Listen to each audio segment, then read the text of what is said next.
Hi எல்லாரும் எப்படி இருக்கீங்க? Welcome to our channel shades of Priya ராகுல்.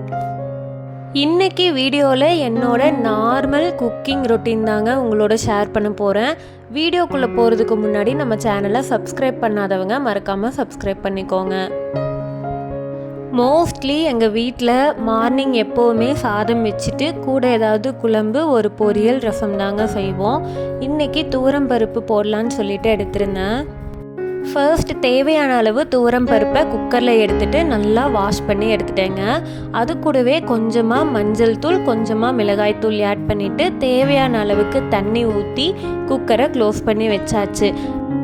2 விசில் விட்டு குக்கரை ஆஃப் பண்ணிட்டீங்கன்னா பருப்பு நல்லா வெந்து வந்துடும். இப்போது ஒரு 3 பல்லு பூண்டு எடுத்து சின்ன சின்னதாக கட் பண்ணி மிக்ஸி ஜாரில் ஆட் பண்ணிக்கோங்க. அது கூடவே கொஞ்சமாக சீரகம் ஆட் பண்ணி லைட்டாக கிரைண்ட் பண்ணி எடுத்துக்கோங்க. இந்த மாதிரி கொஞ்சமாக சின்ன வெங்காயம், காரத்துக்கு தேவைப்பட்ட அளவுக்கு பச்சை மிளகாய் எடுத்து வச்சுக்கோங்க. அதுக்கப்புறமா ஒரு பாத்திரத்தை ஸ்டவ்வில் வச்சுட்டு எண்ணெய் விட்டு எண்ணெய் காஞ்சதுக்கப்புறமா கடுகு போட்டுட்டு கடுகு பொரிஞ்சதுக்கப்புறமா கறிவேப்பிலை அண்டு நம்ம அரைச்சி வச்சுருக்க பூண்டு சீரகம் அதில் ஆட் பண்ணிடுங்க. அது கூடவே நம்ம கட் பண்ணி வச்சுருக்க சின்ன வெங்காயம் பச்சை மிளகாய் ஆட் பண்ணிவிட்டு நல்லா வதக்கி விட்டுக்கோங்க. வெங்காயம் ஓரளவுக்கு வதங்கி வந்ததுக்கு அப்புறமா 2 சின்ன சைஸ் தக்காளி இல்லைன்னா பெரிய தக்காளியாக இருந்துச்சுன்னா ஒரு தக்காளி சின்ன சின்னதாக கட் பண்ணி அது கூட ஆட் பண்ணிக்கோங்க. அது கூடவே கொஞ்சமாக மஞ்சள் தூள் கொஞ்சமாக சாம்பார் பவுடரை ஆட் பண்ணி நல்லா மிக்ஸ் பண்ணிக்கோங்க. இப்போது நம்ம ஆல்ரெடி குக்கரில் வேக வச்சு வச்சுருக்க பருப்பை எடுத்து இது கூட ஆட் பண்ணிக்கலாங்க. அது கூடவே கொஞ்சமாக மிளகாய் தூள் ஆட் பண்ணிவிட்டு பருப்புக்கு தேவைப்படுற அளவுக்கு உப்பை ஆட் பண்ணி நல்லா மிக்ஸ் பண்ணி விட்டுக்கோங்க. லைட்டாக கொதிச்சு வரும்போது ஸ்டவ் ஆஃப் பண்ணிவிடுங்க. அவ்வளோதாங்க, பருப்பு ரெடி ஆயாச்சு.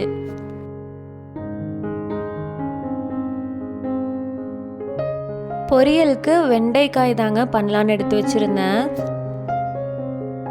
வெண்டைக்காயை ஃபர்ஸ்ட் வாஷ் பண்ணி எடுத்துகிட்டு அதோட கார்னர் 2 சைடுமே கட் பண்ணி எடுத்துகிட்டு நீட்டமாக சின்ன சின்னதாக ஸ்லைஸ் பண்ணி எடுத்துகிட்டு அதுக்கப்புறமா பொடி பொடியாக கட் பண்ணி எடுத்துட்டேங்க.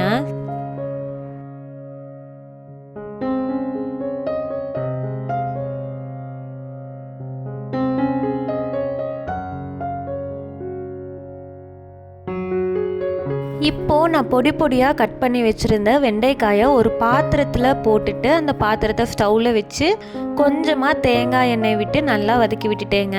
இந்த மாதிரி நம்ம எண்ணெய் விட்டு வதக்கும்போது அதில் இருக்க அந்த வலுவலுப்பு தன்மை எல்லாமே போயிடும், நம்மளுக்கு சாப்பிட்றதுக்கும் நல்லாயிருக்கும்.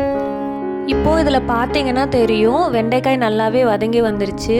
அதில் கீழே நல்லா ப்ரௌன் கலரில் பாத்திரத்தில் பிடிச்சிருக்கு பார்த்தீங்களா, அது அடி பிடிச்சது கிடையாதுங்க. அந்த வெண்டைக்காயில் இருக்க அந்த வலுவலுப்பு தன்மை இருக்கும் பார்த்தீங்களா, அந்த கம் மாதிரி, அதுதான் அந்த பாத்திரத்தில் பிடிச்சிருக்கு. வெண்டைக்காயை வலுவலுப்பு தன்மை போகிற வரைக்கும் நல்லா வதக்கி எடுத்துக்கோங்க. அதுக்கப்புறமா கொஞ்சமாக சின்ன வெங்காயம், காரத்துக்கு தேவைப்படுற அளவுக்கு பச்சை மிளகாய், கறிவேப்பிலை எடுத்து வச்சுக்கோங்க. இன்னொரு பாத்திரத்தை ஸ்டவ்வில் வச்சுட்டு கொஞ்சமாக எண்ணெய் விட்டு எண்ணெய் காஞ்சதுக்கப்புறமா கடுகு போட்டுக்கோங்க. கடுகு நல்லா பொரிஞ்சு வந்ததுக்கப்புறமா நம்ம எடுத்து வச்சுருக்க வெங்காயம், கறிவேப்பிலை, பச்சை மிளகாய் அதில் ஆட் பண்ணிவிட்டு நல்லா வதக்கி விட்டுக்கோங்க.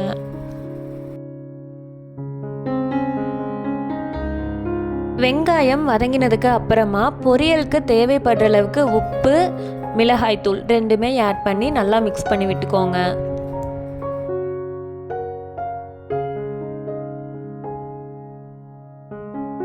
இப்போது நம்ம ஆல்ரெடி வதக்கி வச்சுருக்க வெண்டைக்காயை இது கூட ஆட் பண்ணி நல்லா மிக்ஸ் பண்ணி விட்டுக்கலாங்க. கொஞ்சமாக துருகி வச்சுருக்க தேங்காயை அது கூட ஆட் பண்ணி நல்லா மிக்ஸ் பண்ணி விட்டுக்கோங்க.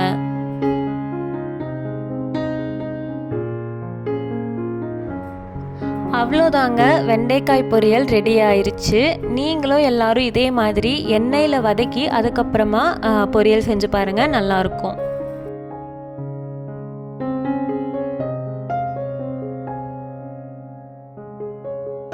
பொரியல் ரெடி பண்ணினதுக்கு அப்புறமா ரசம் வைக்கிறதுக்காக கொஞ்சமாக புளி எடுத்து ஒரு சின்ன பாத்திரத்தில் போட்டு கொஞ்சமாக தண்ணி ஊற்றி நனைய வச்சுட்டேங்க. அது கூடவே ஒரு 3 பல்லு பூண்டு தோலை எடுத்து வச்சுட்டேங்க. 2 தக்காளியை சின்ன சின்னதாக கட் பண்ணி எடுத்துட்டேன். இப்போது நான் எடுத்து வச்சுருக்க தக்காளி, பூண்டு 2யுமே மிக்ஸி ஜாரில் ஆட் பண்ணிவிட்டு அது கூடவே 1 ஸ்பூன் கொத்தமல்லி, கொஞ்சமாக குறுமிளகு, அதுக்கப்புறமா 1 ஸ்பூன் சீரகம், இது 3த்தையுமே அந்த மிக்ஸி ஜாரில் ஆட் பண்ணிட்டேங்க. அதுக்கப்புறமா காரத்துக்கு 2 வரைமிளகாய் போட்டிருந்தேங்க. இப்போது இது கூட கொஞ்சமாக தண்ணி விட்டு நல்லா பேஸ்ட் மாதிரி அரைச்சி எடுத்துட்டேங்க.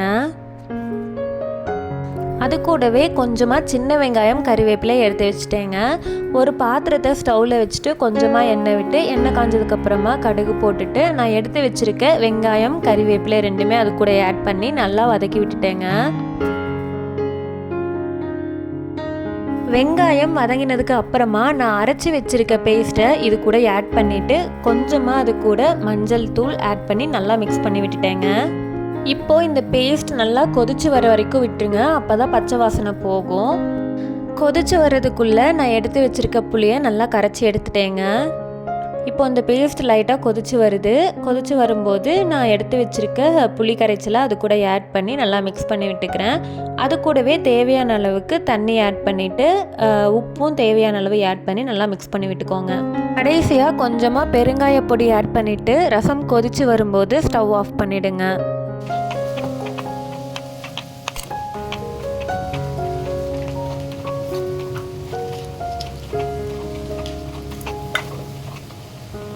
அவ்வளோதாங்க, என்னோட பிஸியான மார்னிங் குக்கிங் ரொட்டீன் முடிஞ்சிருச்சு.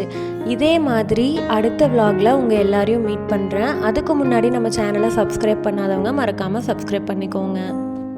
தேங்க்ஸ் ஃபார் வாட்சிங்.